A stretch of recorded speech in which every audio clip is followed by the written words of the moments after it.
You're listening to the RMPodcast, the official podcast of Red Moon Productions. Here are your hosts, Brandon Davidson, Keith Cheatham, and Sean Sebastian. Enjoy.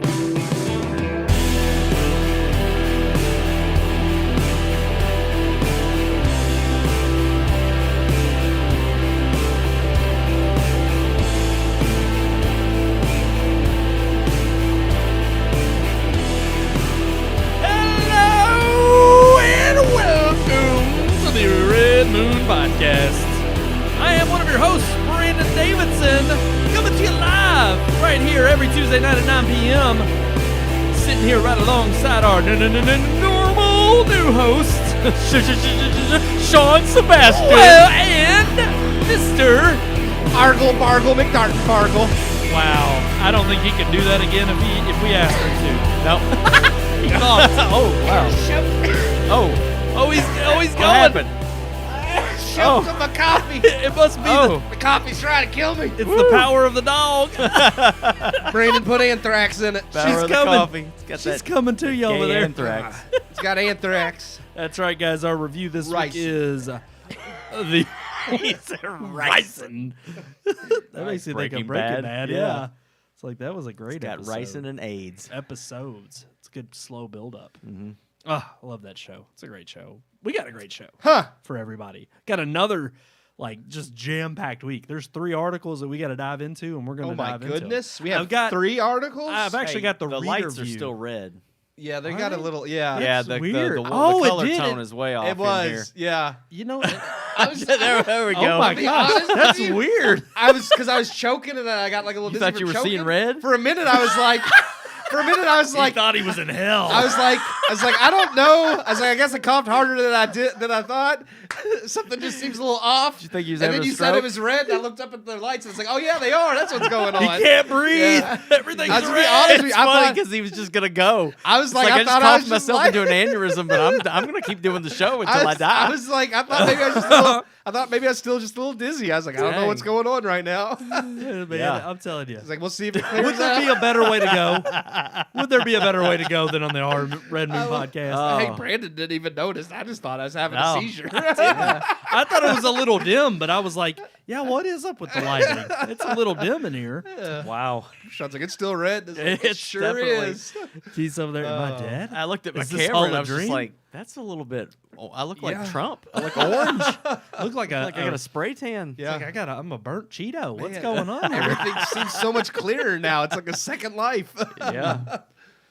Wow, that was good. Oh. Good Gotta open. wonder- Good Well, that open. was great. That was Yeah. great. Keith Yeah. almost lost his life to coffee. So that was a good way to open the show. yeah. But we got a packed show. I've actually got all of our articles in reader view Wow. so that we could show them to the audience without all the ads popping up. Oh, that's amazing. I mean, Nice. gosh, you would I think love that. Apple would just be that, darn good. So everybody gets to see Hornswoggle?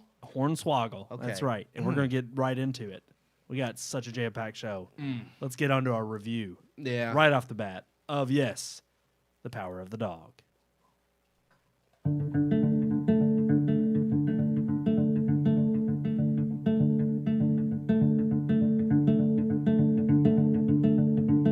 It's that time of year when films of substance are scarce.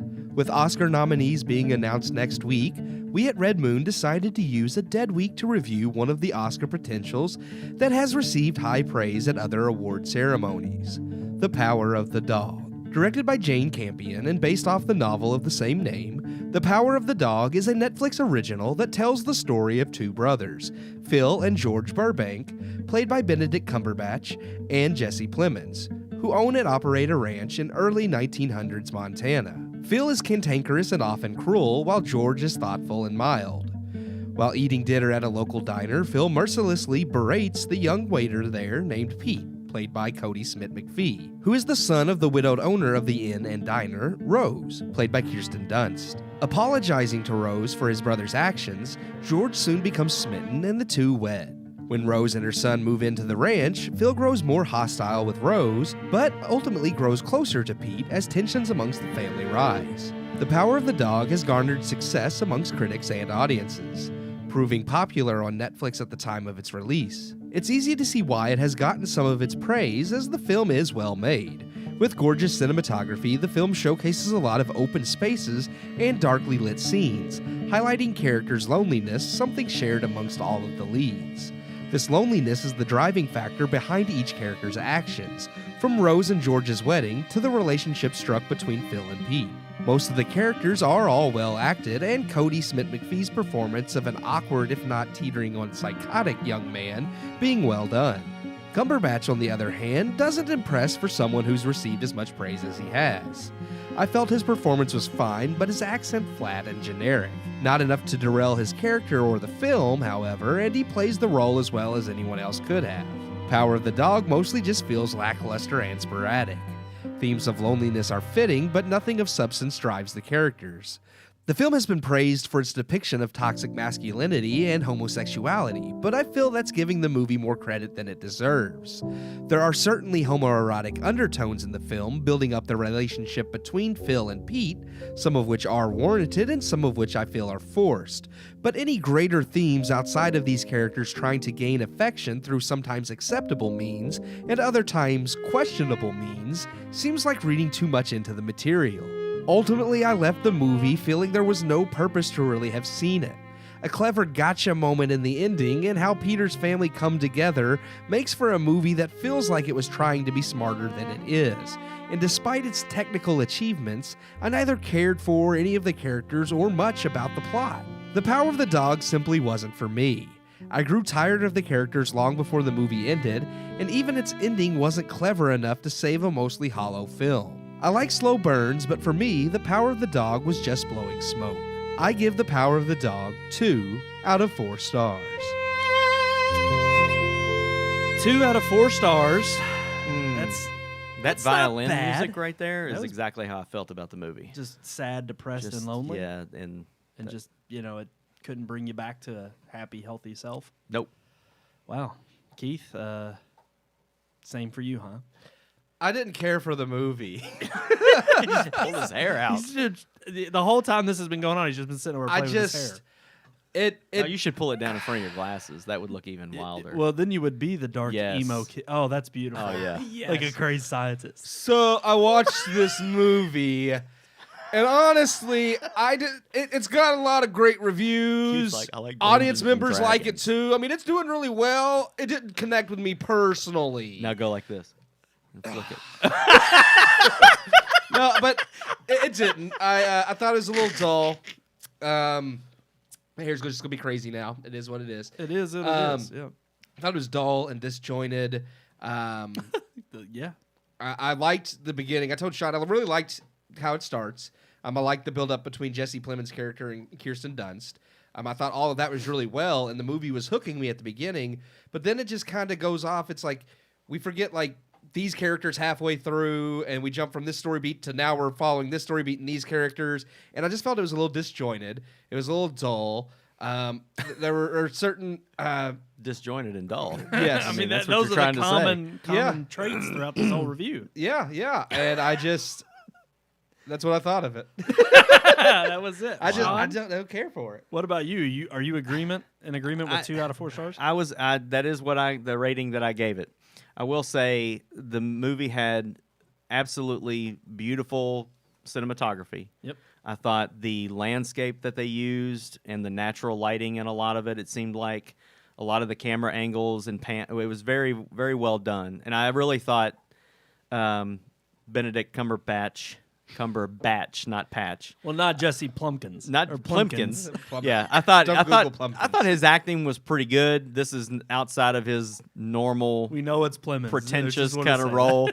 But I guess I would agree with the disjointed part. I felt like this was about 4 different movies in one. I kept having trouble figuring out what kind of movie I was watching. They had the Roman numerals tell you what part you were on. I know. Well, that I was think- like what I movie think we were watching. Each part was Yeah, like, okay, yeah. now it's this movie. Yeah. Yeah, no, it did start off really good. I started off, I was talking earlier over at Brian's house. I was like, the beginning is this story of 2 brothers. They've got this ranch, whether by inheritance or they purchased it or whatever, but obviously they're not from Montana, and one of them, it seemed like they both kind of grew up learning this trait of being a rancher, but one of them is in love with it, and the other one is trying to branch out, and that was causing a rift between the two brothers. And I really enjoyed that part of the story. And then it rolls over into a romantic side with the one brother that's trying to be kind of a part of society and trying to gain favor with politicians and just kind of branch out away from the ranch, and meets the woman. And I'm like, okay, so now the woman's going to come in and create this jealousy between the two brothers, or between Phil and his brother who's now married. The woman's taking his attention away from that. That's a whole nother story. Women. And that's like, I'm fine with that. But then it just takes this turn with the homosexuality part that comes out of nowhere, and I felt like it was well done in respect to the time that this is set in 1925, and it did make sense that someone who was a homosexual would probably stay a closet person and would try to put on this facade. They would put on, I mean, I'm just saying, they would stay in the closet. He's trying to be PC. I'm trying to be PC as I can, you know. I don't want to get canceled. I just want to call them closet people. Yeah, they're closet people. Little people, closet people. Go ahead. But yeah, he puts on this facade of masculinity, and I get it, but I just felt like I didn't understand where that was coming from in the story. It wasn't alluded to at all in the beginning. Bronco Henry. I know, but Bronco Henry is this older male character that teaches them how to ranch, and it sounds more like a father figure than a child molester, which I understand it's not. There, It was consensual. He tells them that he was college age when he met Bronco Henry and started to learn from him. And it's like, I get that, but you have this "call me by your name" whole thing going on by the end of this film that threw me off. And then it takes another turn with the kid trying to get rid of Phil, and the plot that he concocts through about half the film that you kind of see it pieced together, and then it culminates at the end.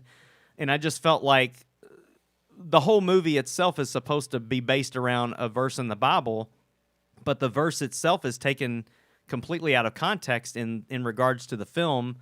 And then it's like, okay, so the dog is supposed to be Phil, but are we saying that the one that's protecting his darling mother is the son, but yet he's murdering someone? That's not necessarily the best way to go around protecting someone. And there was this seduction side. Like, I couldn't understand what movie I was watching. Yeah. No, and the parts of the movie were very good.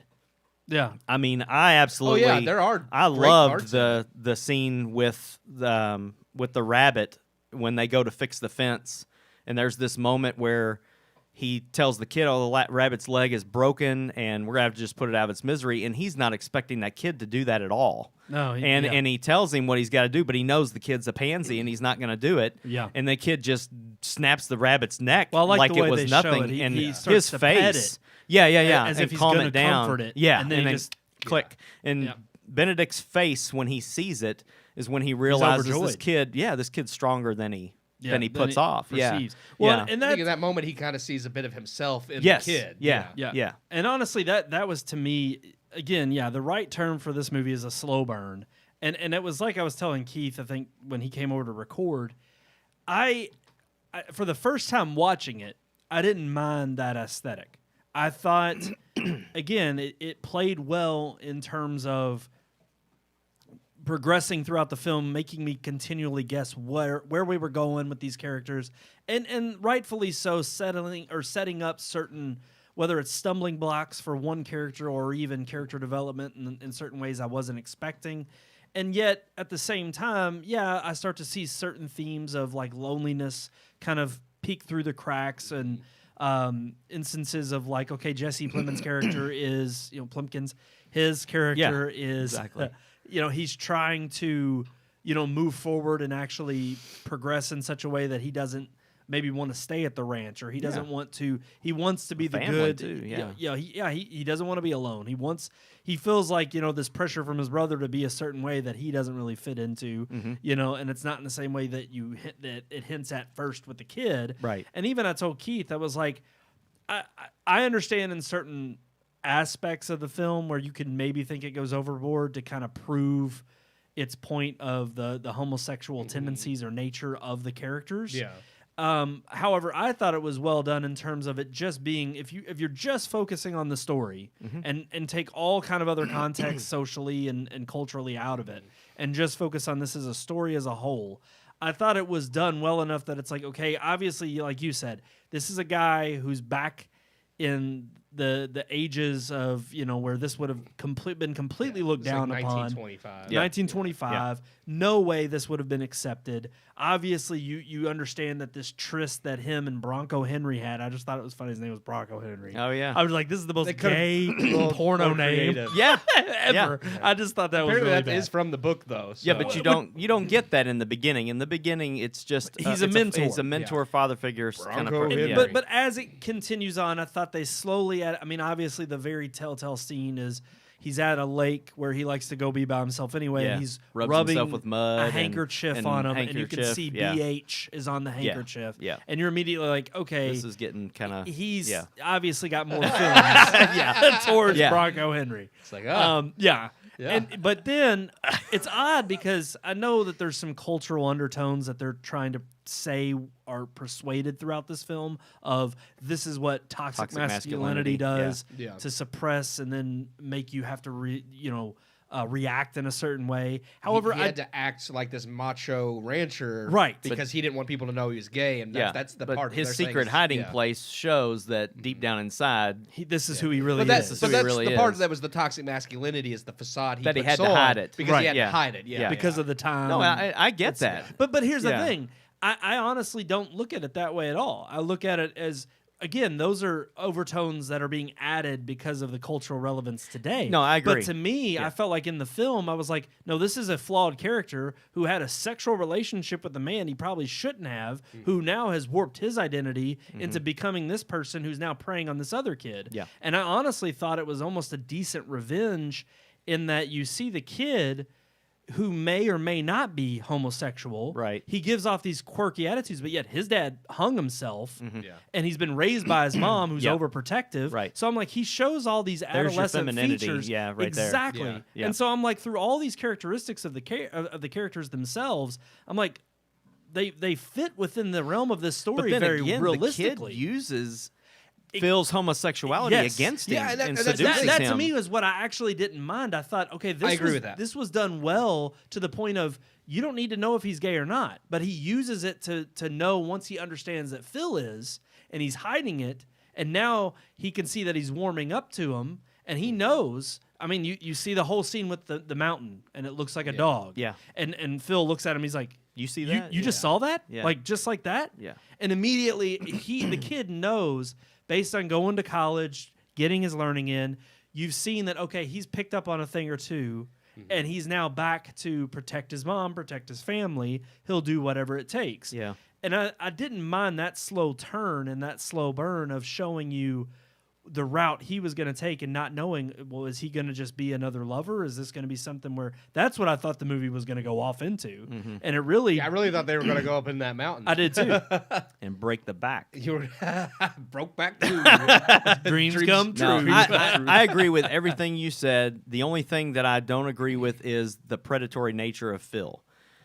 Phil did not at all show any interest in this kid until the kid found out his secret. True. And I see the whole befriending of the boy as a way to, I've pissed this kid off. Now that he knows my secret, I can't let that get out. So I'm going to befriend him and try to be closer to him so that I can make sure that secret I doesn't think come it was out. kind of I don't think recreating- he was trying to seduce the boy or that he was attracted to the boy at all until the boy begins to show attraction to No, him. I would agree. So I don't look at it as a predatory I thought thing. his warming up to the boy after the boy finds him was his way of, I'm going to take him under my wing Yeah. so I can go up and snap his neck because of what he found out about me and Well- let him know. I don't mean snap his neck. Sure, I mean, no. I thought that way into too. him that he's not going to tell my Yeah, secret. no, I thought he was But going to kill him. then I thought, oh, wait a sec. No, he's warming up to the boy because he realizes he's more like himself. Yeah, a genuine affection did grow when he realized, okay, this kid is like me when I was his age. He needs a Bronco Henry. And then I think that's what it was. Exactly. I don't think it was predatory as much as it's like he realized this kid was like him. Well, he wanted to recreate what he had with Bronco Henry. His brother's out of the picture now too. I keep wanting to say Hardcore Henry. Hardcore Henry.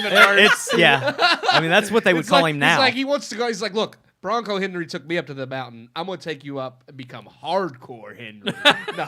But I think he was trying to because again, I think one of the themes, like Brandon said, is loneliness. Because I like with his brother leaving, and then I love the scene with Jesse Plemons and Kirsten Dunst when he's like, "I don't have to be lonely anymore." That was really good. Yeah, when he cried. So yeah, that was a great I do think scene. part of it was him. Like once he did grow attached to the kid, he wanted to recreate what he had with Bronco Henry, not necessarily because he thought, I want to prey on this kid, as much as he's like, oh, well, we can have something close like I had with him. Yeah. And that doesn't necessarily make it right because the kid is a lot younger, but I don't think it was coming from a place of ill intent. I think in the beginning it was more of a keep your enemies closer kind of thing. Yes. Oh, yeah, in the beginning, definitely. I really thought, to be honest with you, when he started making the rope, I was actually thinking he was going to strangle him. No, I was actually thinking he was going to drive the kid to suicide and he would hang himself with his own rope because his father did the same thing. But I was thinking he was going to like vindictively use make this kid kill himself, and then he would end up using the rope. That would have been. Then good it kind of steered towards the idea of maybe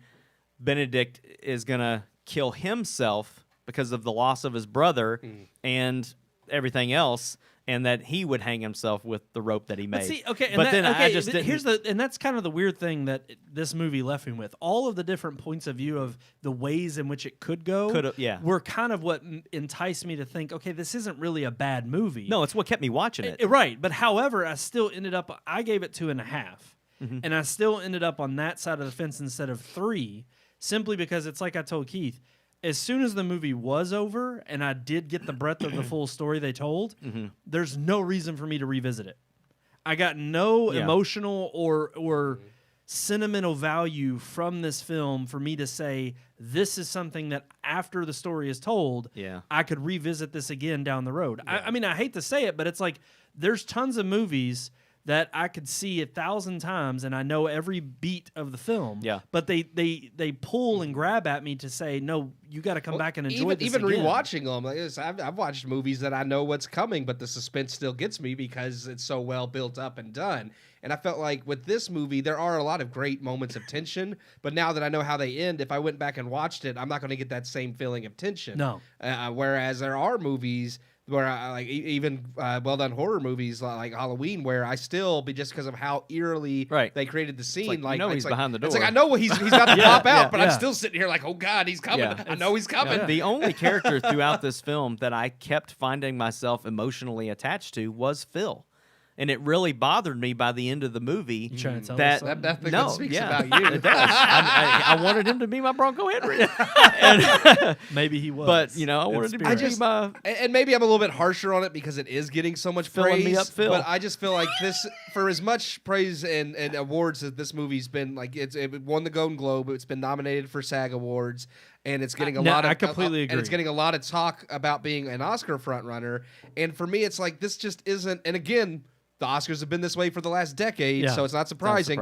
But it's not a movie that I feel like does stand the test of times that I do want to revisit over. It's like I could watch Forrest Gump, Saving Private Ryan, Return of the King. I could watch those movies. If I really want a depressing drama, I'll go watch Schindler's List. Yes, and I'm talking about a movie that will is emotionally an knock movie. you on your ass. Yeah. But you look at this movie, and I'm sorry, there's just nothing that I really care about to these characters to the extent that I'm going to revisit it and say, wow, this is such an emotional tale of humanity. Yeah. I just don't think it's going to hold up over time. It's No, going to be overlooked. That's true. Like a lot of other emotional dramas in the last few years.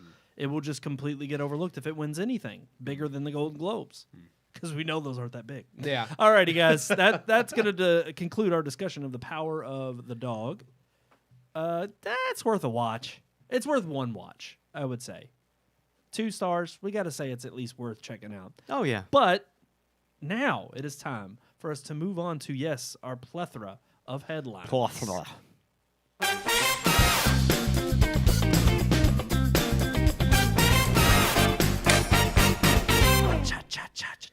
Give me some of that cha-cha. I'm only being quiet because I don't want Edie to jump on me. Yeah, true. Very good. Don't flail your hands She around. actually, and yeah, don't she- raise your voice. She stayed over. I here enjoy today, doing the this scat, but she jumps on me every time, so I'm kind of done with Brandon it now. just closed his rings. Good job, Brandon. You I'm just gonna sat shoot there and you. Sitting closed your here? rings. I'm gonna Well, now send you you a know. smart aleck reply. Hold Oh on. man, The me sad too. thing is, you all got the notification. I didn't. Yeah, I'm wearing my watch and I didn't There even we go. notice I closed my rings. that's Sent you a good impressive. one. We were Yeah. actually talking about this week how they all make you sound like you're Jerks. They jerks. do. Yeah. They can. All the responses and replies are not like motivational. They're just like, "Good for you Well, wearing out even those the- shoes." If you Even ran the- 10 miles and I sent you this, then it would be motivational. But it's like if you run or walk a mile or ride your bike for 30 minutes or whatever, and then I send this, it's kind of like, for 30 minutes, to me, that's a good exercise. Yeah. Right. But to somebody that exercises all at the the gym time, all it's the like, time, that's like, weak. Kind of sounds like are you making fun of me? yeah, you're But- mocking me. And it's even funny. the quick replies on watch though, I sent to Sean today. Just kinda, Yeah. even those, it's Yeah. like, it's like they sound I was like, like you're speaking Apple Watch right now. He's like, He's it's like, yeah, for for sure, For sure. Yeah, Nice. exactly, nice. Yeah, I was just like, these are terrible. But no one it- talks like this. No, you're right though. It's like you would think that after the amount of time that these have been available, like context would become a little bit more of a thing within. I like, think the Apple just ecosystem. needs to, they need to be reading your text Yeah. so that they know a good way to Absolutely. respond. Come on, we know they're in the They should cloud. just read yeah. your text and type out a response for you, and you can just pick it. That's Yeah. right. And they can completely block whatever they don't want to be spread. Yeah, that's any right. kind of misinformation. That would be every text Yeah. we share with each other would be blocked. Absolutely, it would be. Man, just well, what if they just changed what you're right? Like I'm sending you a text, and Apple's just like, you know what? We don't like the way that text reads. We're going to change the end of that. Kind of like China did with the end of Fight Club. Crazy. What? No, that's right. But are we surprised that China's editing and banning things? I mean, No, but I am more surprised by the response of the actual. Well, I did author find out himself. he was being sarcastic. Sort So- of. Sort of. Sort of. Yes, he takes it in another direction. Because he does praise that their change. In the sense that he calls it super wonderful. Everybody gets a happy ending in China, and he was being sarcastic. yeah, that's very sarcastic. but it was.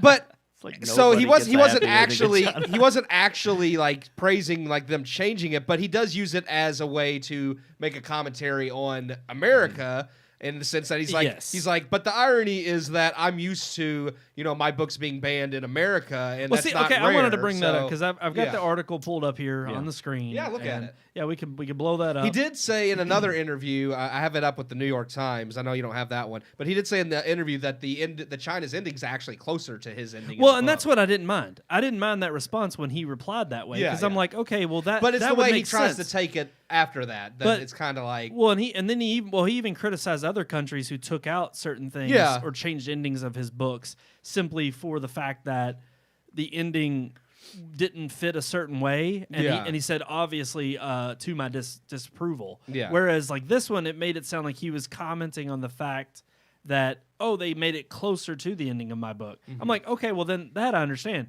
but it was where he took it next. yeah, and I agree with And, that. Yeah, I want to get down to the actual quote itself. Oh, yeah. What I find really interesting is that my books are heavily banned throughout the U.S. The Texas prison system refuses to carry my books in their libraries, and a lot of public schools and most private schools refuse to carry my books. But it's only an issue once China changes the end of a movie. I've been putting up with the book banning for a long time. Okay, hold on. Get off your high horse and here, here's the buddy. thing, they're not Yeah. banned in public libraries Exactly. or across the nation. They're banned in places where maybe Children these people would get a hold of them or criminals. Yeah. Yes. Who don't need any new ideas. yeah, it's like maybe these people shouldn't be reading Exactly. your books. Exactly. I'm sure there's no books in prison called How to Break Out of Prison either. You don't think they want to watch Prison Break in prison? Yeah. It's like, like- that new Prison Break They don't DVD. show Shawshank Redemption in prison. Can I get a poster of Rita Hayworth? It's like, man, you trying that again? Yeah. We got you last month, It's man. like, Donnie, we've caught you 10 times. Give it up. Bronco, are we going to have to throw you in there with Bronco? Come on. Like, you're going to swallow what I give you to swallow. Don't drop the soap. Don't drop that soap. All right. So, yeah, I think it's absolutely absurd, his response to try to bring it around to, no, censorship's okay and you change my stuff. Yeah. When it comes up with it's closer Well, to my I work. think he's- But in all other instances, Yeah. well, no, then I'm going to be upset. Part of it, too, is come I on, think has he's Stephen trying to... King ever complained that Oh, he has? It Oh, yeah. isn't in schools? That you can't get it Oh, at, he has? at the But school it is in library? schools. You can check it out at Butler when you could. That's where I got pizza. Well, that's a high school, though. Yeah, I high mean, school. come on. But even still, I mean, there is what is it? It's a Child freaking orgy. Yeah, a yeah. child orgy in the damn book. It's a little much. But I mean, I agree. Like, high school is a little different. But I mean, I'm not going to touch on what you shouldn't be reading there. But it's one of those things where I do think he's trying to be a little bit topical as well, because there's been a huge commotion recently about Tennessee banning mouse from their curriculum, which is the funny thing. I thought they just banned it outright, but it says when I look at the articles, their curriculum. So I'm like, well, that means they're not teaching it anymore, which makes sense in a way, but I'm not going there either. It's just, I think he was just trying to jump on board to what's already happening. Yeah. There's all kinds of arguments for, absolutely, I think Mouse and I think that To Kill a Mockingbird are essential reading materials. Now, granted, you may have a discrepancy as to when those should be taught at a certain level, and I'm all for that being in debate. I'll be the first one to raise arms and go to bat for those that are controversial, or even back in the day, Fahrenheit 411. I think it's 411 or 451. I may be wrong on the number. It's the temperature in degrees at which Catcher in the Rye. That got a lot of sting. Yeah, in the there you 90s. go. There you go. Yeah, but it's like, but honestly, I have this understanding of I'm all for raising arms about censorship. The problem is again, it depends on the institution. Yes. And that's what the fair argument here needs to be had about this, and how ridiculous this argument is, that you're not raising hell about the institutions that are picking what to ban, and you want to raise hell about the Texas prison system or school systems, and it's like, but it's not outright banned from Amazon, or banned from public libraries, like a lot of conservative books on, say, I don't know, transgenders, or how boys can be raised, that are considered toxic and should be completely written out of the conversation. Well, then that should be banned from all public discourse. Yeah, exactly. Well, it just looked like with what's happening with Joe Rogan. It's like, if certain things, it's like, it's okay to just ban those outright. And it's like, no. And these, it's a little different when you're saying, elementary schoolers probably shouldn't be reading Fight Club. That makes sense. That wouldn't be in an elementary school library. Again, well, and that would be the other it's argument that I would between raise. That and just banning something, like you said, outright, to where nobody has access to it anywhere ever. And I would also which raise is what China does. The argument here, if this person was truly faithful to, granted, I understand that apparently, I guess he would have applauded, or at least been okay with David Fincher's work when it originally came out. Maybe he's like Stephen King, and like, for one, I like the way Stephen King puts it when he's Queen. like Queen. Stephen. Well, he's Stephen turning Queen. These days. He's turning it into a little bit of a queen, just on his certain stances on issues. But he's a bandwagoner. True. A lot of them are. A lot of them are. Joni Mitchell, Neil Young. Yeah. But anyways, you turn a blind eye to this sense of, okay, if you really are for creative freedom, then when you give up the rights for your book to be made into a movie, which is why I agree with Stephen King in the fact that he's like, okay, once I hand over the rights, they get it. It's theirs, they can make it. Now, I can publicly come out and discriminate against it or say I don't like it, but at the end of the day, it's their not mine. I sold it to them. Yeah, it's their piece of work, and they can it can speak however they wish to speak. If he was truly for artistic freedom, he would have ixnayed what China did and said, look, no, that's not the original work. Yeah. If you want to remake Fight Club, here, I'll give you the rights to remake it. Go ahead. But I also thought it was kind of funny. Honestly, let's take a look at, this is hilarious. At the very beginning of the article, it just describes what the actual changes are. It says, it's like the conclusion of the 1999 film. In its original cutscene, Edward Norton's narrator realized that the character played by Brad Pitt is in fact a projection of his own mind. He then stands at the top of a tower block and witnesses the plan overseen by his alter ego to destroy consumerism. His alter ego to destroy consumerism begin to take effect as the skyscrapers around him explode. The Chinese version, distributed by streaming services Tencent Video, instead ends with a caption telling viewers that police uncovered the plot in time and arrested all criminals. The character played by Pitt was put on trial, according to the new edit, before being sent to a lunatic asylum, receiving psychological treatment. He was discharged from prison or from the hospital in 2012. So yeah, dude, that's crazy, because in the movie 12 Monkeys, Brad Pitt is in an insane asylum, and it takes place in the year 2012. They connect. Like they go forward to the future to 2012. Does he get out?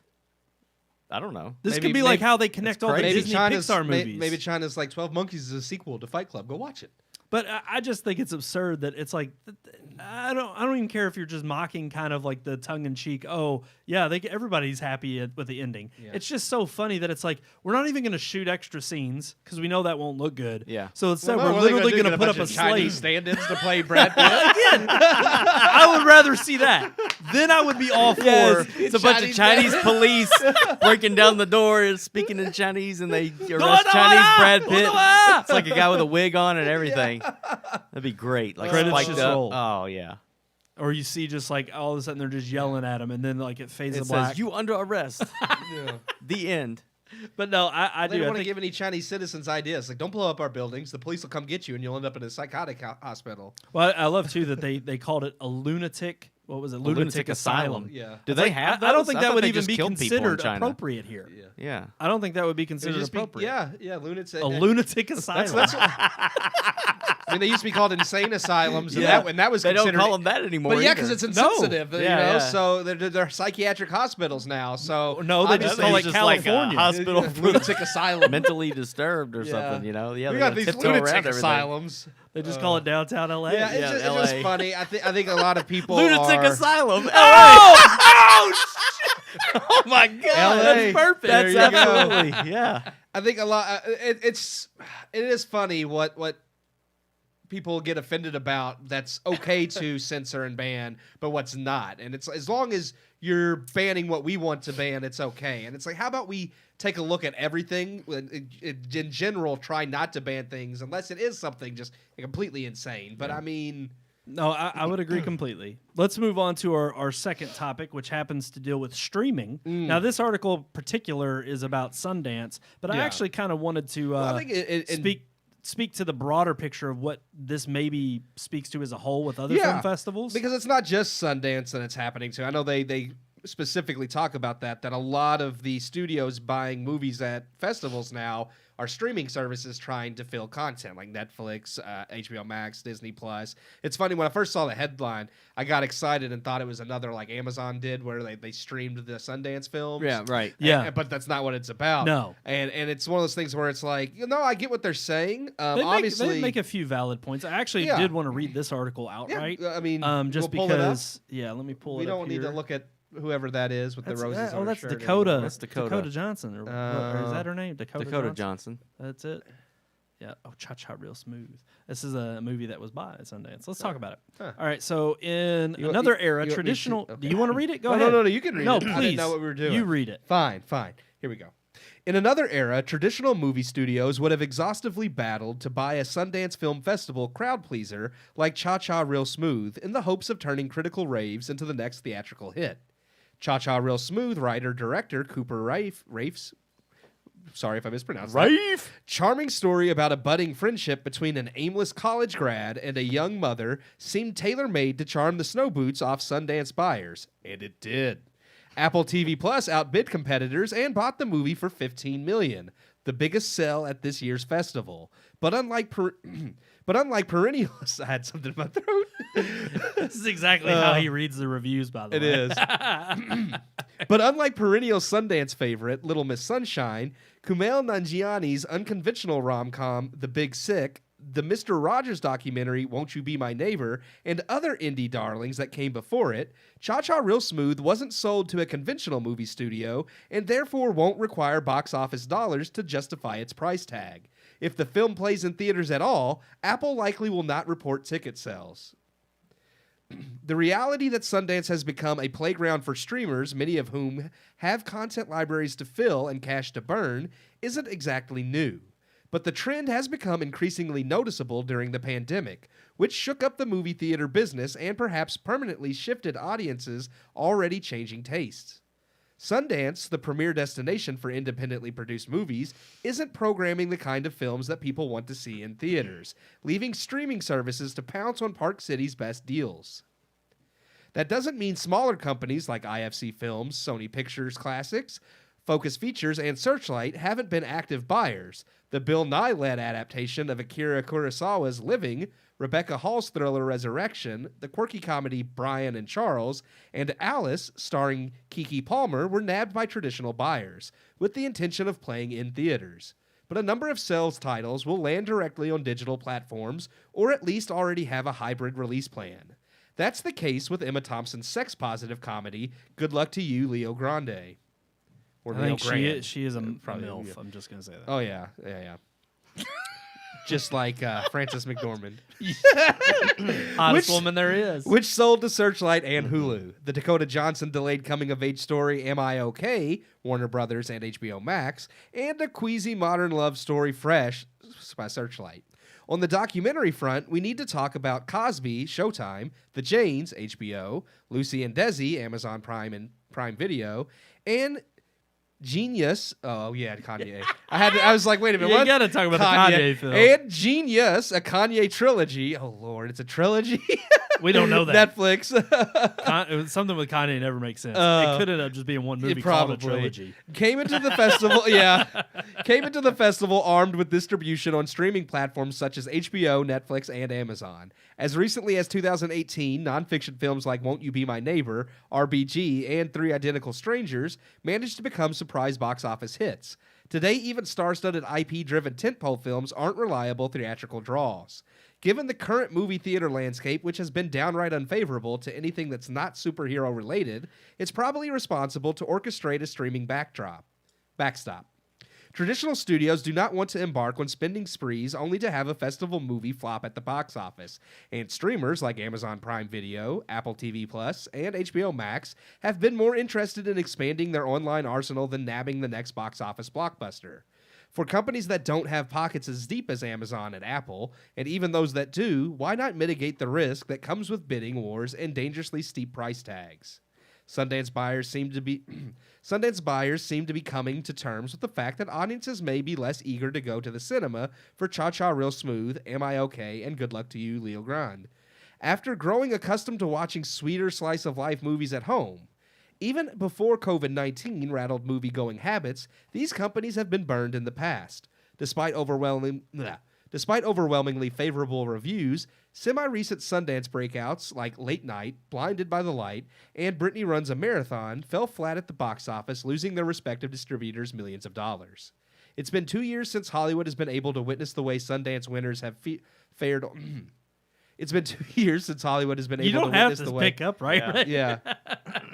Have fared on the big screen. In winter 2020, the last year the festival took place in person in Park City, Neon and Hulu shelled out then record $17.5 million for Palm Springs, a cerebral romantic comedy starring Andy Samberg and Kristen Milotti.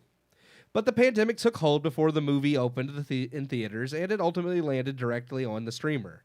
Then in 2021, Apple paid a historic $25 million for Coda. Writer-director Sian Hetter's touching melodrama about a teenager who is the only hearing member of her family. It didn't get a considerable theatrical rollout when it debuted last August, but Coda has managed to stay in the awards conversation and looks to find itself in this year's Oscar race. In the case of Sundance hottest titles, potential box office dollars are no longer the main attraction. Yeah, no, and I agree. I mean, it speaks to a lot of truths in the sense that it really is kind of becoming, I think, a little bit more of a definitely a. We've talked about it for a while now about how things have kind of, like, with everything going straight to streaming because of the pandemic and that proving popular amongst viewers and studios kind of wanting to do that with smaller films and saving blockbusters for the theaters. I do see this now that, I mean, Netflix has for a while been going to festivals and buying things and hoping to win Oscars off of it. And it makes sense that Apple, HBO, Amazon, they would follow suit because, you know, you get something that gets Oscar nominated and that gives your streaming service more prestige. Then you get more subscribers because they want to see the movies that were nominated. And see, and it's funny because I even read another article today. It was from Mac Rumors that was talking about how people who even subscribed last year when Apple TV Plus got Greyhound, they only stuck around for that movie. For the movie, yeah. And then they then moved they on, bounced yeah. off. And I'm just like, you can obviously see the marketplace for grabbing up these high content or high trafficked.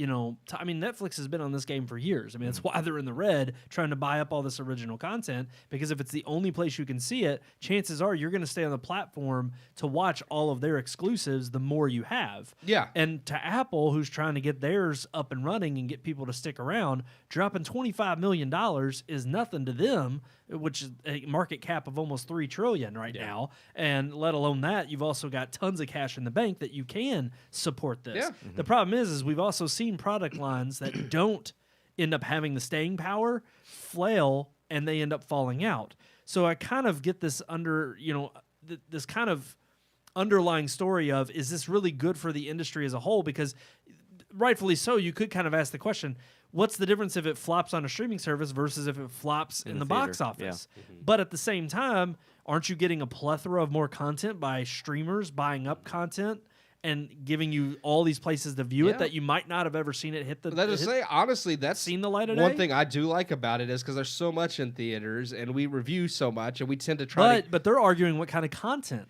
that is in theaters, like the Marvel. And that's the point I was making. You gotta let me finish. Is that we tend to go for the bigger movies because we know mass appeal. We review all the big ones, and sometimes we miss the little ones. And I like when those smaller ones are on Netflix or Apple or Amazon or whatever streaming service, because then I don't have to miss them. It's like I'm not going to go to the theater 3 or 4 times a week to catch them all. Go see Spider-Man in December. And then if you miss something like Belfast, we watched Belfast at home. Yeah. And it was great because it's like I didn't have to miss that while it was in theaters. We were able to catch it out of theaters.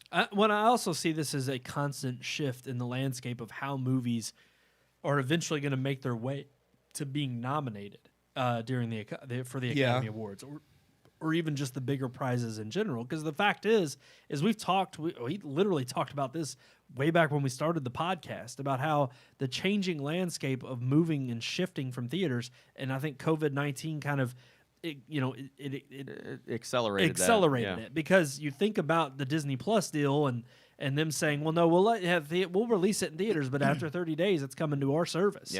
And we'll even charge a premium on our service for it. And they've obviously got the pocketbook and the content backing that. Yeah, so in a sense, I do see this as becoming more streamer. The big, huge film festival is becoming more streamer friendly. However, does this change the fundamental, landscape for the film industry moving ahead? And maybe not only just finding those hidden gems, but usually even the hidden gems that flopped at the box office, they seem to pick up steam either as a cult favorite or even as something that you might have missed that you should have checked out. Sometimes they get a second life and home distribution, whether it's through Blu-ray sales or a streaming service picks it up and people start watching it like crazy on Netflix or whatever. But instead of those films end up being Oscar contenders, and once people... I would say not so much anymore. Yeah. But there are people who still watch the Oscars, or at least look at the list of winners after it's aired and think, this has got to be one to check out. This got to be one to go get, and they'll buy it on Blu-ray or pay for it on demand. Well, not to mention, you got to think. I mean, even Coda is one that they talk about in the article. That I remember it being advertised. Haven't watched it. Haven't checked it out. I've had Apple TV Plus for 6 months for free. Yeah, I haven't watched it either. They're sitting here saying it still has the opportunity to kind of, it's being talked about awards buzz underneath, the grumblings of what, mass appeal hasn't been attracted to. So really, it's funny because even you talking about how sometimes it gets an extra life on streaming services, that may be the one place, instead of it being an extra life, it may be the first time you encounter something that you never would have checked out. And I can tell you right now, from content creators' perspective, all they care about is an avenue to reach viewers. All they care about is getting their movie in front of people that are willing to sit down and click play. They could care less if it's a theater. Would you love a national theater distribution? Of course you would. Who wouldn't? Everybody wants to see their movie on the silver screen. But any content creator is going to be super thrilled to just have their movie seen by mass public. And as far as changing the industry, I think it does. It is going to, at some point, force the Academy to really have to look at the rules as far as right now they still have, I think you have to have 2 weeks in LA, in New York, in the movie year.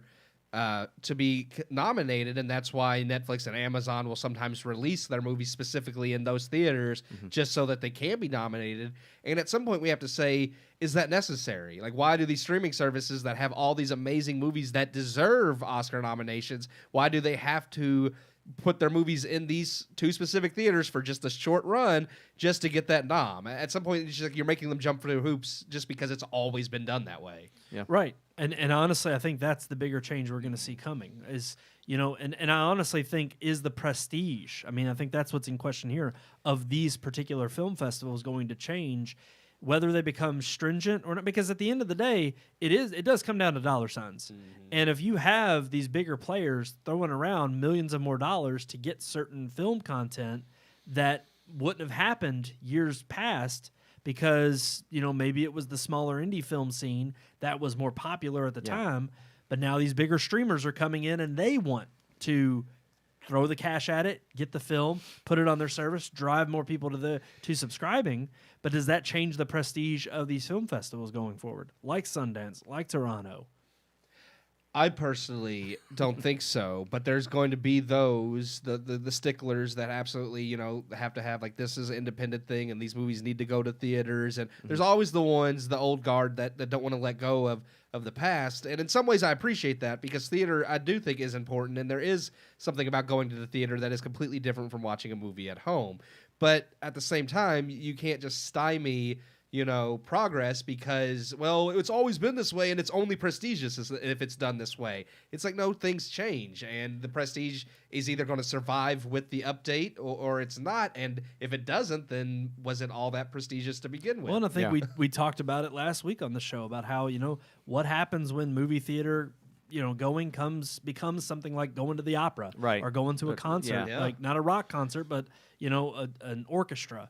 And it's like, it's going to become much more limited in scope, but it, maybe not for those mass huge events like your Spider-Man No Way Homes, but yeah, for these smaller flicks that you may be able to catch at home, like the article points out, even before COVID, it was kind of trending that way of there's so much out there that why would you go and pay a movie ticket price to see it on a screen when you have a great theater set up at home now with beautiful 4K televisions and wonderful surround sound where you can get more than what that movie was even probably potentially trying to accomplish. But another side of that to me, and this is just someone that loves going to the theater, there's movies like Greyhound and like even something like, it's not a great movie, it's okay, it's Ryan Reynolds and The Rock being what they are, but Red Notice on Netflix, like, I would love to have seen that in theaters versus seeing it on Netflix, just because it's this huge action flick, and that's something that I wish Netflix would put those out. Slight disclaimer: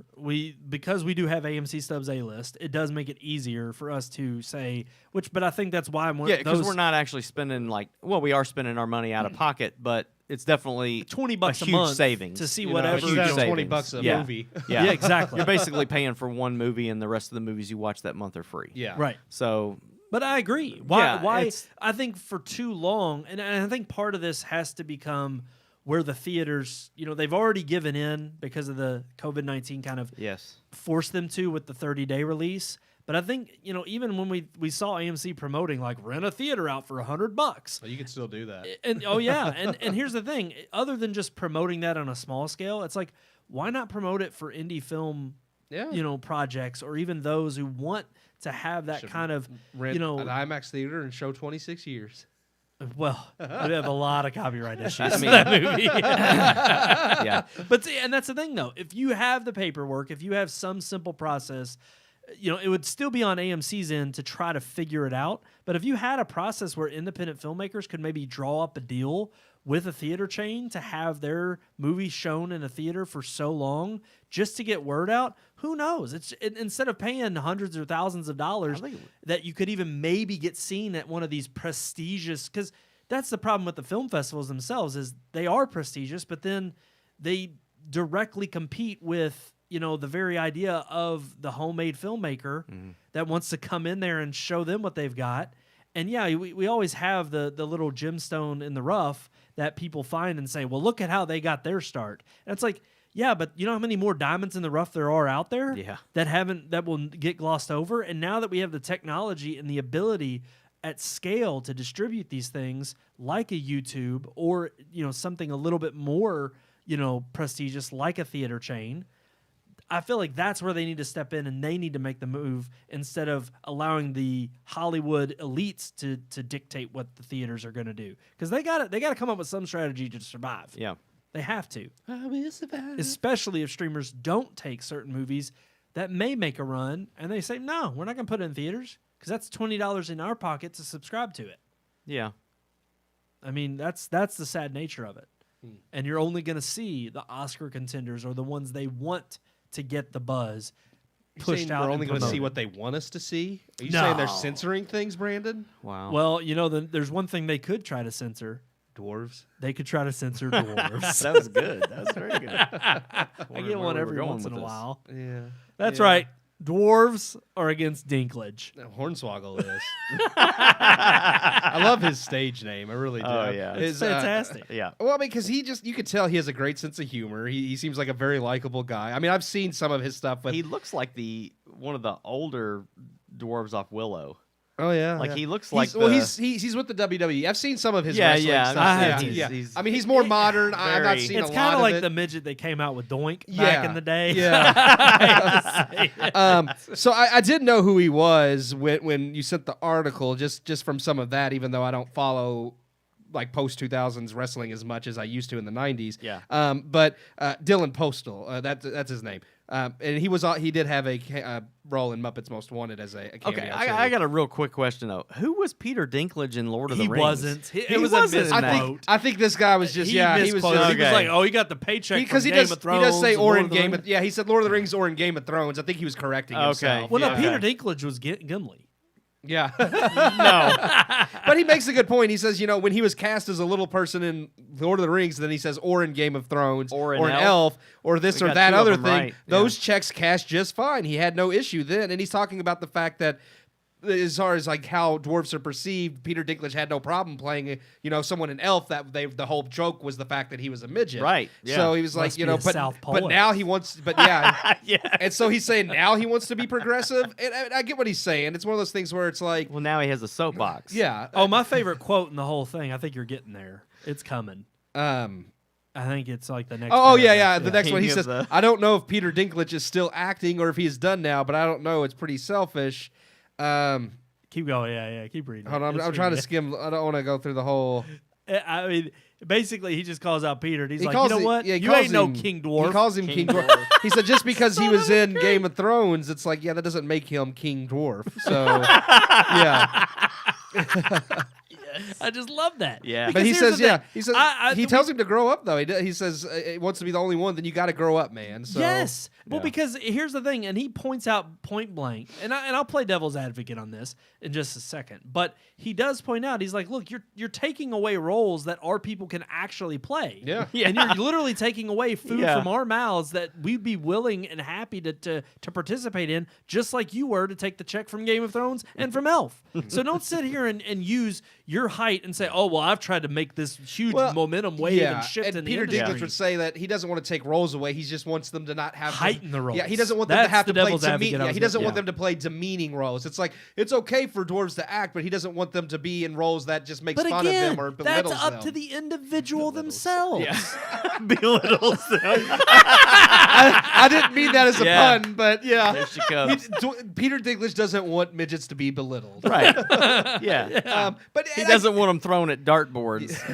Yes, I know. In How about that? The Wolf of Wall well, Street. I love that. And the thing is that whole scene completely it's purposeful for the kind of assholes that they are in that's- the Wolf but of Wall in Street. some of Yeah. these instances, yeah, you're painting them, and I did it so facetiously, but I've even made the argument that it's like, in Snow White and the Seven Dwarfs, those are the most interesting characters. They're really the heroes of the story because they drive the evil queen off the cliff. It's like, yeah, the prince shows up at the end and kisses Snow White and wakes her up, but it's like he didn't do all the He didn't hard do work. anything. Yeah, No. he just shows up and wakes her up. The Yeah, dwarves did it's everything. ridiculous. Well, and I'm going to ask you this: what freaking preschooler or even adolescent kid doesn't struggle with naming all those damn dwarves? I love it. I mean, can you name them right No, now? I can't. Yeah, happy, sleepy, bashful, dopey, Doc, grumpy, and I am missing one. Oh, you sleepy. missed Did I it. mention that? Hold on. Happy, Doc, sleepy, bashful, dopey, grumpy. Grumpy. Dreamy. No, I said sleepy, bashful. He made that one up. No, not dreamy. Sleepy. I knew you could do it. Bashful, Doc, God. happy, grumpy, dopey. I'm missing one. I'm missing one. I just can't think of it. Dinklage. Dinklage. You're missing Dinklage. He's King Dwarf. Peter. King Dwarf. I'm gonna keep doing it in my head till I get them all because I know them. Well, look it up. Just You don't want to Google look it up, no, do you? Because He's- I know he knows it. I just watched. I don't want to Google it I because watched I the don't whole want thing. dwarfs in my history. I just watched like No, they part would of the all movie. pop up. I skipped all the scenes that they weren't involved in because that's the best part of that movie. I literally skipped to all the scenes with the dwarfs and skipped everything else. Oh, Jacob just texted us. Uh-oh. He knew it. He's got Sneezy. it. Thank you.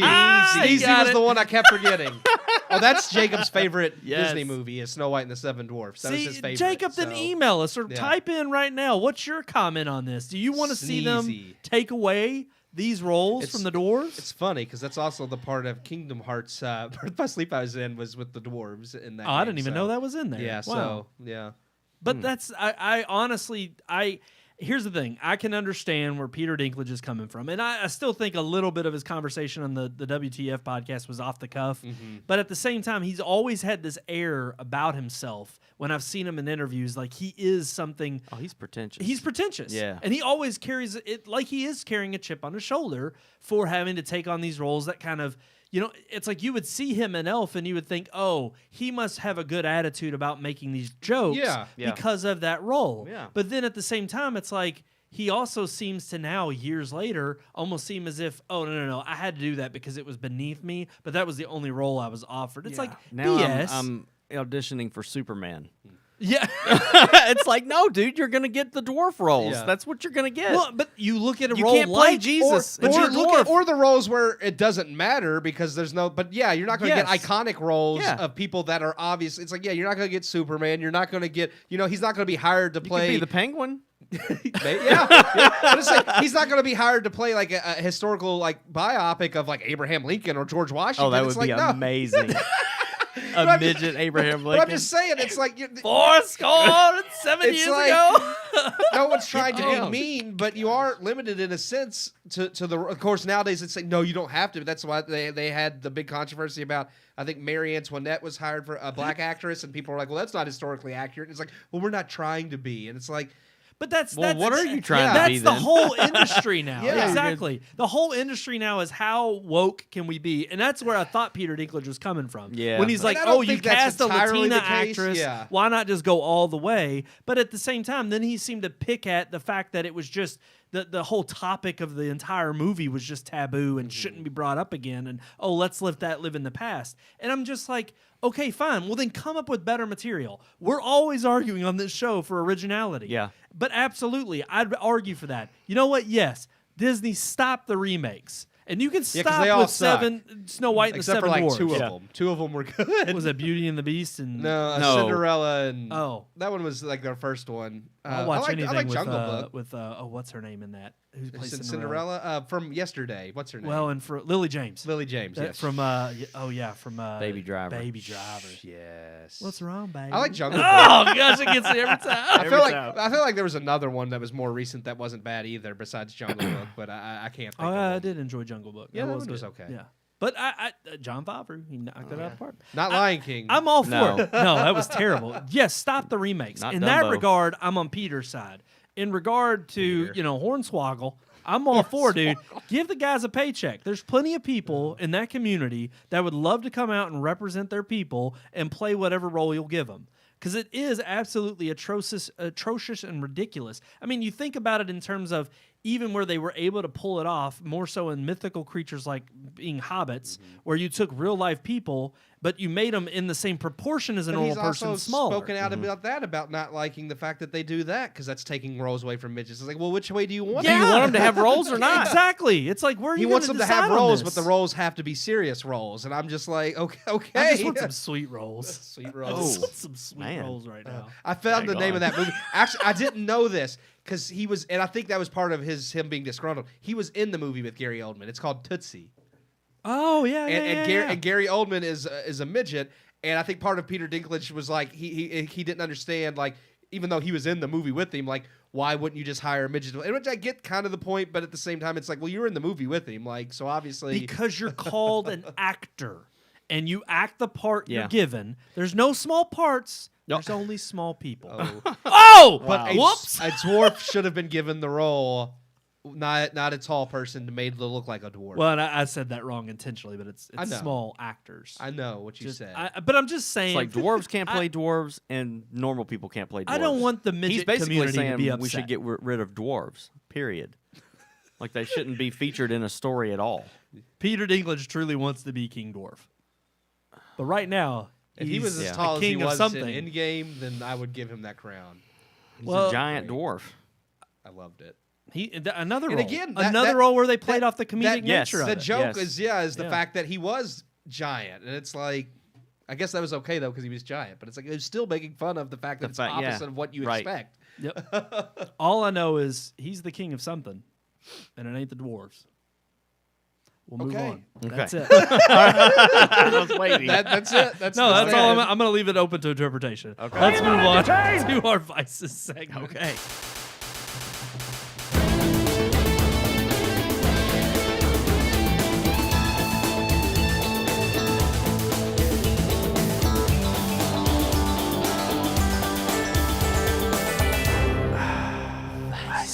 I was drumming my hands on the table, And she came. Edie poked her head out, and I was like, "Oh, I need to stop." need to that. stop. As I stopped. She was as soon like, as- "Do you want me?" As soon as I saw her poke her head out, I was like, "I'm gonna you stop." call? 'cause You got to she's about stop. She's gonna. That's be why I like, tried to immediately snap my fingers. I was like, get over here. She We poked her head are out. talking about something that Keith just randomly came up with yesterday, but it's very, I think it's very appropriate for the times that we live in and Yeah, you know, because all we the just supply chain issues. we and live in a garbage time right now. instant because gratification. The world's ran by garbage people. Well, it's about time. I'm telling you, garbage men When has the world not been run take by over. garbage people? Aren't we all I garbage mean, they people? come every Wednesday. Might 7 come o'clock. on Wednesday. Do they? Wow, yeah. I don't think in the last 3 years that you've been a part of this show, Sean, you've failed to at least deliver one dad joke a show. That's because he's a father, Brandon. I love it. It's great. He's a father, and that's what fathers do. I Yeah. just don't want to mock fathers. Okay, I don't want to get rid Hey, of that group. I feel from like- watching. I Let feel a like- father, a real father, play a That's father. what I'm saying. I feel There like you if go. you're not a father, you shouldn't be That's allowed to right. play a father.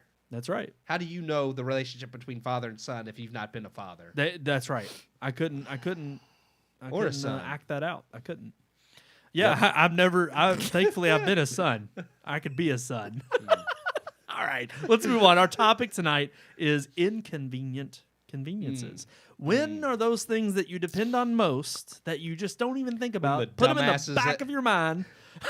I was gonna say, Sorry, he's got ammo. when He's the ready. dumbasses at Kroger think that Mio is a perfectly good substitute for Gatorade. I did Kroger. Yeah, listen. Here's my story. Oh Lord, He's been waiting since yesterday to get this. I was out. fired up. wow, man. That okay. wasn't even the only thing they did. So I had to get some stuff after I came to record the review. So I just did pick list because I didn't really want to get home anyway. click list. Yeah. Click. You said pick. Oh. Sorry, but go ahead. I know what you were talking So, about. I didn't want to get home any later than I had to. So, first of all, my pickup time was supposed to be between 7 and 8, but I was actually leaving here late, so I wasn't going to make it by 8 o'clock. But I was like, what are they going to do? Put my stuff back? Like, we'll see. So I get there, and I actually noticed when I pulled in that they sent me a text saying, due to being short-staffed, your pickup time's been pushed back from between 8 and 9. And it's like, Ah. well, that worked out. I mean, that was still kind of them with issues, but I was like, that issue worked in my favor until I get my stuff. And, of course...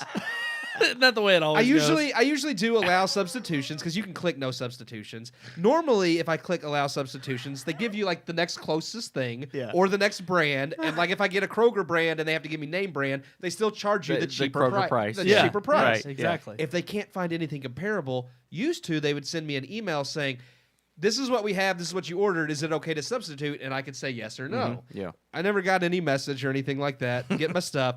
And it's like, replaced your Gatorade with a Mio squeeze bottle. And I'm like, Was it at least the same flavor? no, it's like I got That's the other thing. I got Blue Frost, which isn't a flavor. I know they were like, well, how do we match that flavor? I don't know, blue raspberry or something. They gave me fruit punch. And I was like, And it's a squeeze bottle. I was like, what if I don't have bottles of water? I mean, I know I can put it in my glass. I was like, this is not the same. No, hold on. And also, how many Gatorades did you get? I ordered like the small 12-pack of Gatorades. So one squeeze bottle Mio. So this little, Hey, it makes 24 servings. It does make 24. But here's the thing.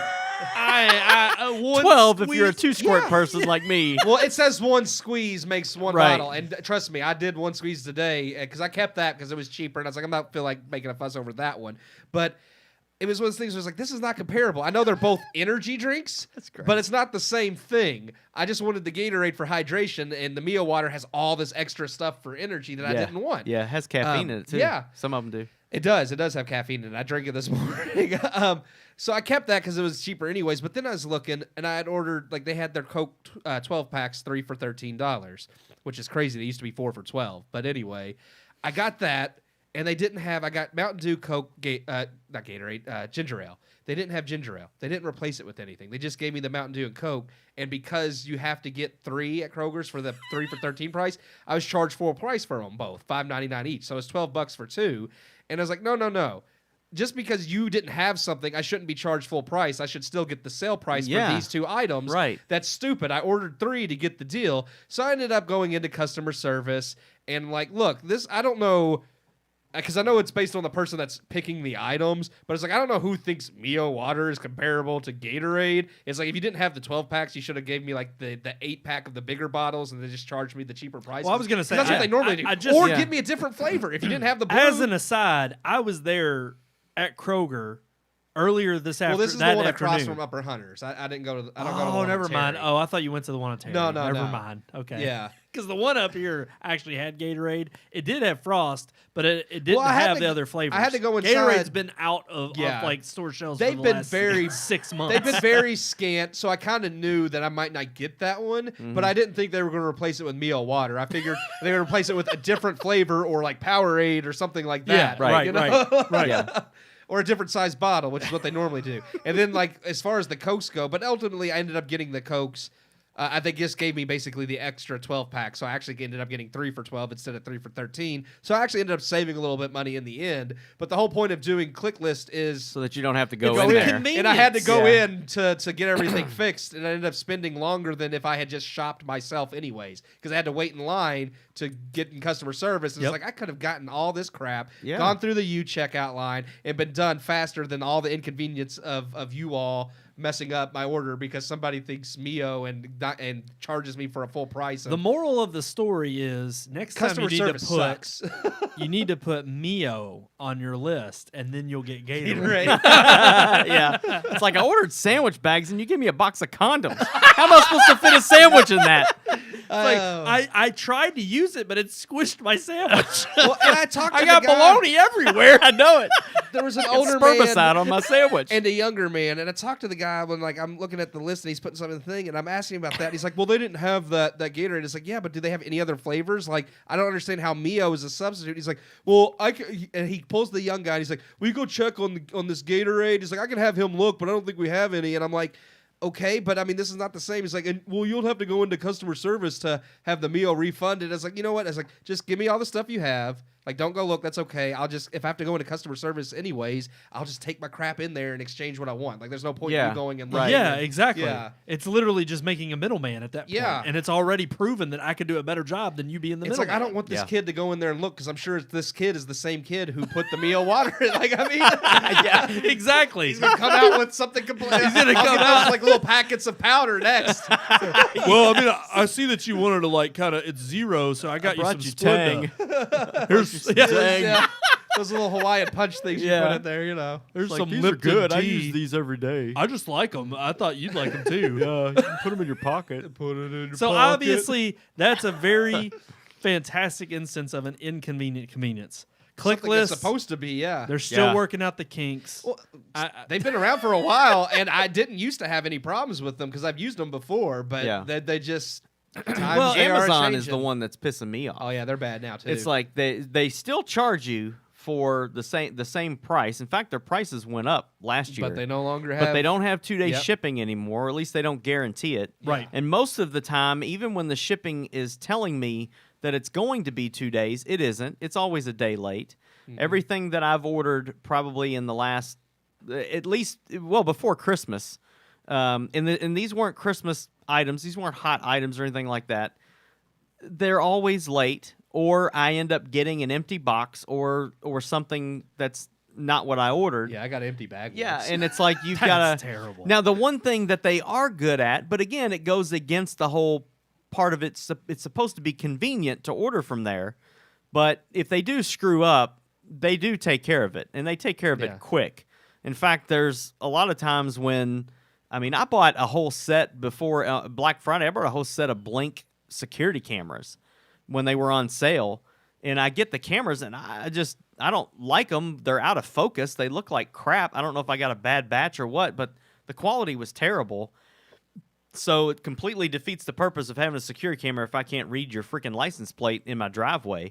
So it's like, okay, so I don't want these. So I get on Amazon customer service. I just chat with them on my phone, and I tell them the problem. Hey, it's not letting me return these. They're a non-refundable item, but this isn't what I paid for. I paid for 1080p clarity. I got a good Wi-Fi. Like, I bought everything I'm supposed to. And they're just like, we're really sorry about the inconvenience. We're going to refund you, and you can just toss the product. And I'm Really? like, you don't want me to send them back? Oh, no, they And it's never like, take no. We don't want you. It's okay. Just Are you these can, still up for grabs? I'll take them.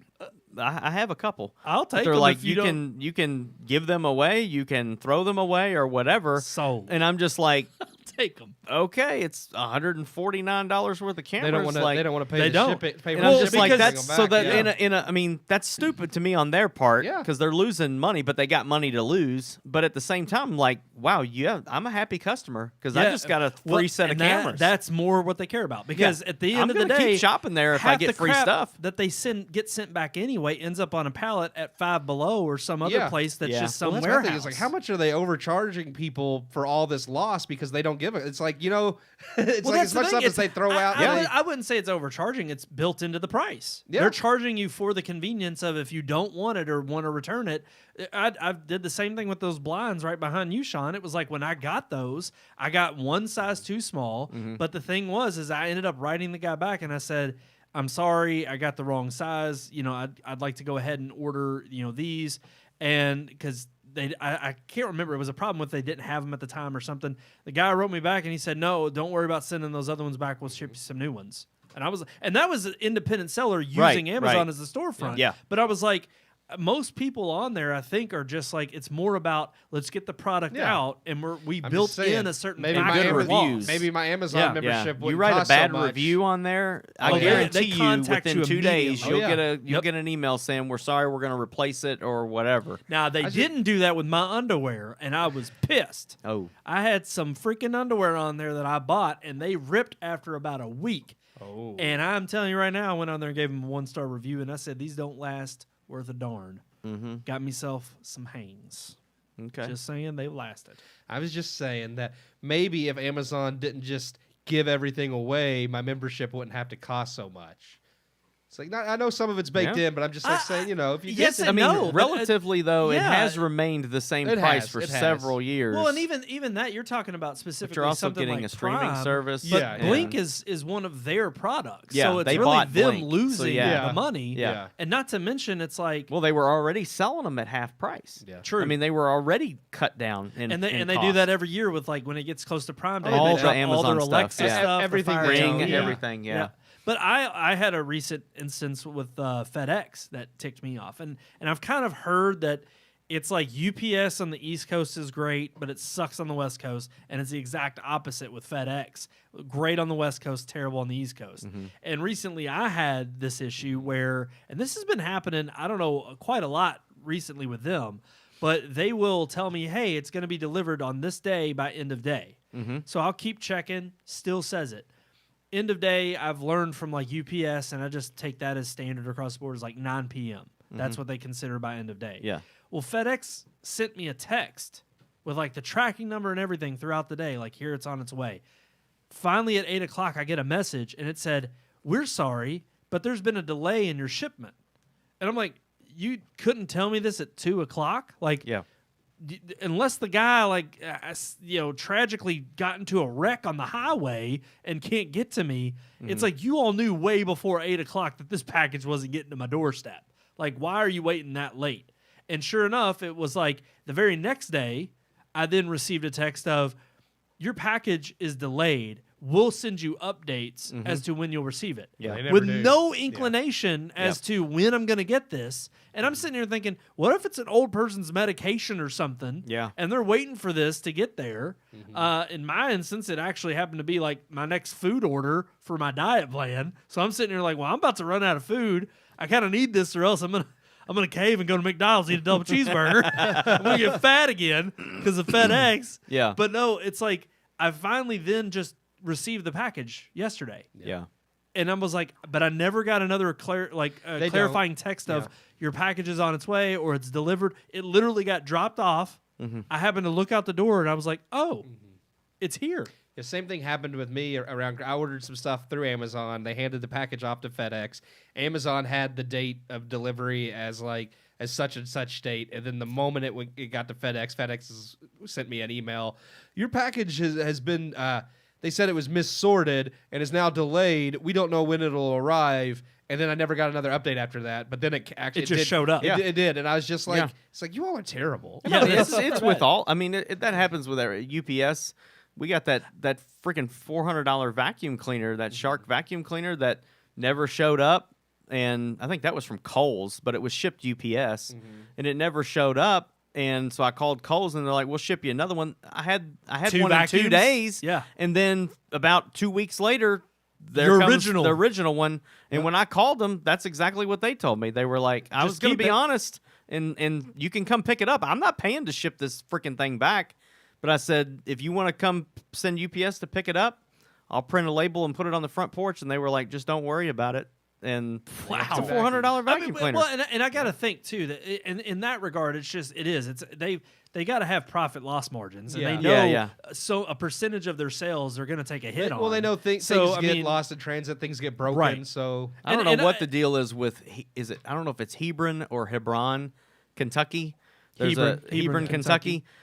Anything Amazon that's coming out of that place, you might as well forget it. Because it's not coming to no, you. it ain't coming when they say, because it'll say like it's going to be there in 2 days, and then 2 days will come around and you won't get it, and you'll call Amazon and they'll finally update your tracking, and then it'll say that it's still sitting at the facility at Hebron, Kentucky, hasn't been picked up yet. It'll say a label has been created, but it's never been picked up. And then a week will go, and it'll be like, yeah, we don't know where that is, so we're just going to ship you another one, and then you get it. Well, but then I just had another run-in with UPS where I had a shipment of slippers and my spatula. I had to get my metal some of the spatula. stuff you order is just, it's funny. Look, I hate to say it, but Underwear, slippers, and spatula. they're needs. it's like some of the stuff you could just And easily trust go me. up and get for like $2 at Walmart. I ain't doing that. Brandon, you are one of those. You're one of those I'm a guys. future You'll shopper. order batteries. I'm like, go to Walmart and buy batteries. No, Cheaper. they're cheaper on Amazon Basics. I'm just saying I can get a whole batch of AAA and AA batteries on Amazon Basics for a lot cheaper than I can get them at Walmart. And they last. And as far as the underwear, slippers, and the spatula, you think about that. Picture in your head now me cooking my eggs in the morning in that exact attire. That's my morning. Okay. I need that. That's I thought you were going to piece. say, picture me standing in the line at Walmart with underwear, Spatula, slippers, and a spatula. spatula. I will and say, think about what the cashier's thinking. sometimes that also is another reason. Sometimes I want Some my things stuff you right just now, want- and I'm not waiting on Amazon. Yeah, to that's how deliver I it. feel. That's- If I need a USB cable, I'm going to Walmart and getting one. No, I no, want it today. I am that way on Yeah. a lot of things. If I want it right away, I mean, like plus stuff that I'm like other than undergarments, like if I'm trying on shoes or like shirts, Yeah. I don't want to just buy it online because I don't know how it's going to fit. I Mm-hmm. actually want to try it on. Yeah. But it's funny because with UPS, it was on 2 separate orders that they were both coming, but they were coming on the same day. Well, I got one, and then but get the other one. both showed delivered. Yeah. And so, in 2 instances, because I just had this happen with my tire inflator, another thing I bought on Amazon, and both of those instances, it showed delivered, and the item was not delivered. And so, I was always used to, I'd have an item get to my house, I'd go out and get it, and then I'd get the notification like a half hour later that was delivered, and I'm like, okay, that makes sense. It's a delay in the system. They want to make sure everything checks out okay with the driver and blah, blah, blah. That's fine. But on these two instances, I'm like, I don't like the fact that you're telling me it's delivered, and I look outside and it's I not don't have a there. package. Yep. And then I'm thinking either in the time that I maybe was delayed in getting the notification or walking to my front door that my package got swiped. Yep. Or at work, I'll get certain expensive items like my spatula shipped to work because I don't want it to get swiped. And I'm like, well, did somebody at work swipe my spatula? No, they took your spatula. I'm just saying. They needed that Expensive spatula. items. It Is it could be. Cuisinart or something? No, I don't know what brand it is, but it flips eggs really good. Over easy. It's so easy. I It's just didn't, so I didn't easy. realize it was up to the spatula. I thought it was up to the cooker.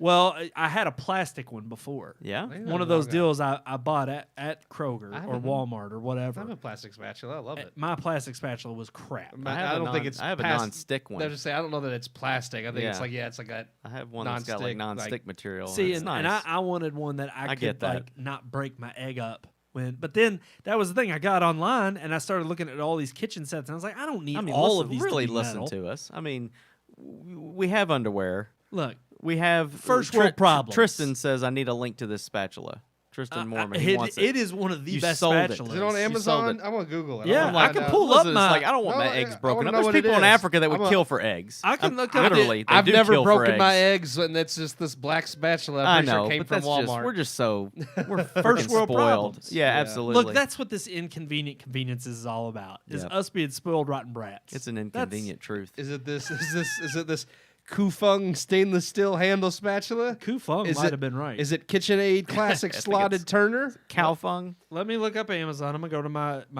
KUFUNG. recent There's Kufeng. Kufeng. I'm gonna look up my order history here.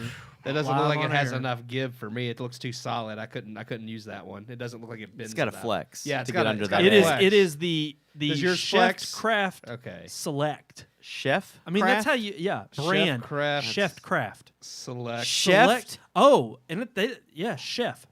I thought you said chef. Chef Craft. No, Chef Craft. I got you. Okay. Spatula, or they call it a select turner. One of these. That's it. That's it right there. Here, I'll show it Yeah, I up on don't the. like it. I'll show it up on the. Yeah. Oh, nice. I mean, look at that. $7. $7 for that stainless steel right there. See, I don't like metal spatulas. Why not? They don't have enough If flex. you have a non-stick pan, they scratch the pan. bottom really bad. All right, here's the sad And sometimes thing. they don't flex the way I want them to. And I I mean, will if you're say, flipping your eggs fine with it, as that's I was good. like picking the egg up on my first thing, I was like, man, this is kind of hard to get up underneath there. It's Yeah. kind of scratching my pan. that's the metal. That's why. Yeah. But I'm living with it because it's better than the Yeah. plastic one. Now, if you have stainless the steel, plastic one just was not strong. enough. Tristan, if plastic you got woods good pans, can be. you It's don't just want you don't that need one. a cheap plastic. It's not the plastic. I would say like plastic. a Rubbermaid or Teflon type. Like they have. Yeah, the- no, I was those, gonna say. those are Yeah. good. They flex and they don't scratch your It- stuff. I would. To me, it's like garbage bags. You don't cheap out on garbage Yeah, bags. yeah, absolutely. You buy something that's well, I mean, quality. $7 isn't exactly. It's not. That's not cheap for a spatula. I They could have have got a more- whole you can get set one at for the dollar $30. store, yeah. Yeah. Yeah, I mean, that was a little but I say they have expensive. more expensive like spatulas that I are need- considered. Yes, I need these are one the of good ones. those. These are the types we would buy. Wait, for, show like- 'em. I need I- that for now my I- burgers. These No. are the metal. These are what we would use at Bob Evans. Oh yeah. Those are Yeah. like 15. Yeah, that's what I'm talking about. $7 isn't cheap, but it's not an expensive spatula. They have $15-$20 spatulas. So I'm telling you, I could have got a whole Yeah. set of like golden. All right. Golden spatulas. It's 10:30, and we're Yeah. still Oh. talking about spatulas. All right. I get when you start. I started about cooking. I get into cooking. I should have just asked you right out. No, of the what you gate got's what fine. I was should've just got. messing with you. I'm gonna go to you now. I'm happy for you. I really am. It's a great. I've had a great. I'm just happy few that days you're. of I'm eggs. happy that you're cooking. Yeah, me too. I'm gonna try different recipes. Sunny side up. It's coming soon. Coming try. soon. Coming soon. All righty, guys, that's going to do it for this episode of the Red Moon Podcast. If you like what you heard, like, share, subscribe.